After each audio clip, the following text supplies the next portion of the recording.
दोस्तों 1979 में ईरान में एक ऐसा इनकलाब आया जिसने सिर्फ एक बादशाह को नहीं हटाया बल्कि पूरे सियासी निजाम को बदल कर रख दिया। और अगर आप आज के ईरान को समझना चाहते हैं तो हमें वापस उसी लम्हे में जाना होगा, क्योंकि वही लम्हा था जहां मजहब और रियासत एक दूसरे में इस तरह जम हुए कि ताकत का मरकज आहिस्ता आहिस्ता एक शख्स के गिर्द सिमटने लगा, और वो शख्स था अली खामनेई।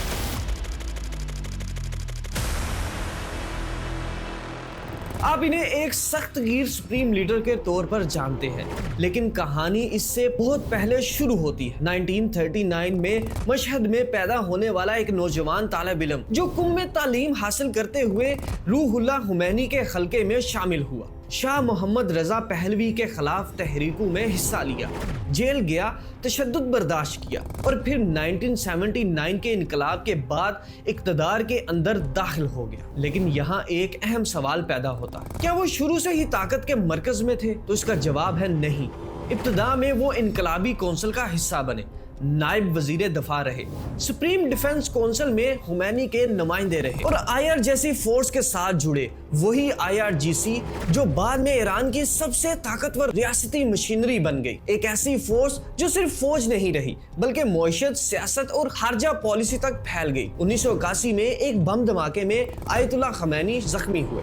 अगर आप इनकी दाएं बाजू की कमजोरी देखें तो वो इसी हमले का नतीजा है। और इस साल जब सदर मोहम्मद अली रजाई मारे गए तो खामनेई को सदारती उम्मीदवार बनाया गया। हालांकि उससे पहले उलमा को इस मनसब से दूर रखा जाता था, लेकिन हालात ने उन्हें ऊपर धकेल दिया। वो 1981 में सदर मुंतखब हुए, मगर असल ताकत उस वक्त वजीर आजम के पास थी और मीर हुसैन मौसवी के साथ इनके ताल्लुकात तनाव का शिकार रहे। ये वो दौर था जब खामनेई अभी मुकम्मल ताकत के मालिक नहीं थे। और फिर असल मोड़ आया 1989 में। खुमैनी की वफात के बाद सवाल था कि अगला सुप्रीम लीडर कौन होगा। आइन के मुताबिक आला मजहबी दर्जा जरूरी था और खामनेई इस मेयार पर पूरा नहीं उतरते थे। वो सिर्फ हुज्जतुल इस्लाम थे, मगर सियासी ताकत के तवाज़ुन, एस्टेब्लिशमेंट की तरजीहात और निज़ाम के इस्तेहकाम की ज़रूरत ने उन्हें इस ओहदे तक पहुंचा दिया और फिर आइन में तरमीम करके शराइत नरम कर दी गई। दोस्तों, यहाँ से ईरान बदलना शुरू हुआ। सुप्रीम लीडर को बेमिसाल इख्तियारात मिल गए। फौज की कमान, अदलिया पर असर, मीडिया पर कंट्रोल, खारजी पॉलिसी पर आखिरी फैसला और ताकत का मरकज मुकम्मल तौर पर एक शख्स के हाथ में आ गया।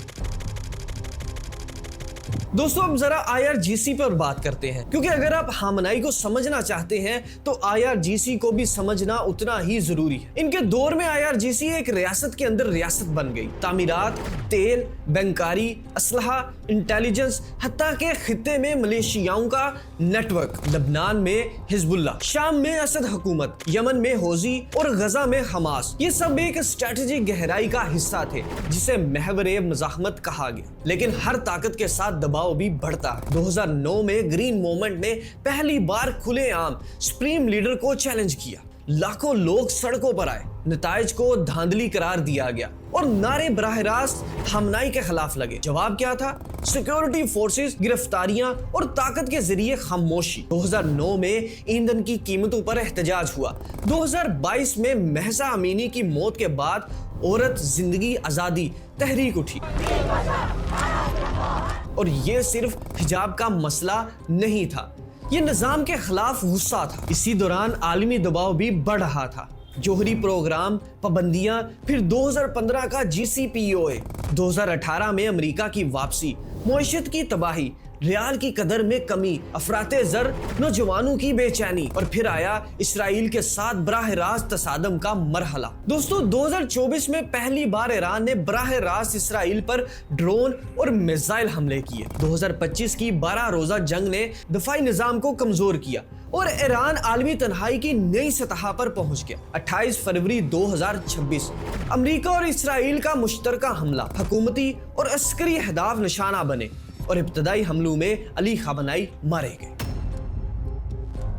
दोस्तों, 37 साला क़यादत का एहतमाम आखिरकार एक बैनुल अक़वामी फौजी कार्रवाई में हुआ। तो सवाल ये है कि क्या अली खामनेई ने इनकलाब को महफूज रखा या ताकत की मरकजियत ने निज़ाम को अंदर से कमजोर कर दिया? अली खामनेई ने 4 दहाइयों तक ईरान की सिमत मुतय्यन की, आईआरजीसी को मजबूत किया, इलाकाई असर बढ़ाया, जौहरी प्रोग्राम को वकार का मसला बनाया, लेकिन पाबंदियां, एहतजाज और जंगी दबाव इस निजाम पर मुसलसल वजन डालते रहे और आखिरकार वो खुद उसी तारीख का हिस्सा बन गए जिसे वो कंट्रोल करना चाहते थे। सब्सक्राइब।